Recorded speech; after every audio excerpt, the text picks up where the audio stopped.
Today I messed up by creating an alter ego as a joke, and now it shows up on my credit report and background check. Technically, it wasn't today that I created this mess, but today was the day I realized just how big the problem is. About 10 years ago, I created a fake persona as a joke to mess with my boss, who had a good sense of humor but was insanely gullible. He was desperate to hire for a sales position and jokingly said, "I'd hire just about anyone right now." So, I said, okay. I made a ridiculously outlandish, but just believable enough, resume for a character I called Ricky. Ricky was a southern redneck who was assistant to the VP of local janitorial operations at Chuck E. Cheese, a semi-retired rock star who still played at bars, and an ex-pit stop mechanic for Dale Earnhardt back in the day. I included a wild backstory in a cover letter and sent it in. To take the joke further, I trimmed my beard into a Hulk Hogan-style mustache, threw on a mullet wig, and had my girlfriend take a cringe-worthy headshot.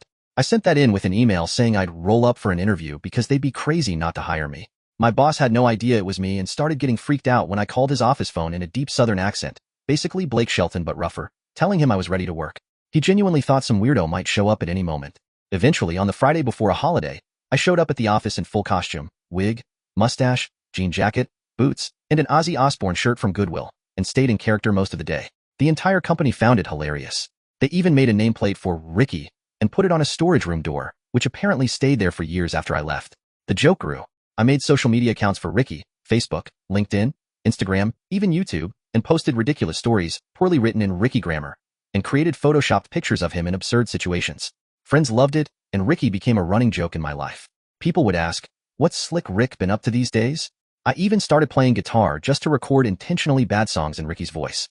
His slogan became "Moppin' floors, drinking Coors," and I leaned into the trailer park Ferrari aesthetic when I bought a Corvette a few years ago. But here's where it went sideways. I started using Ricky's name for burner emails, random accounts, and referral programs. Apparently, this got picked up by data mining services. Fast forward to today. My wife and I are selling our home and working with a lender. During the process, my credit monitoring program flagged a known associate named Ricky.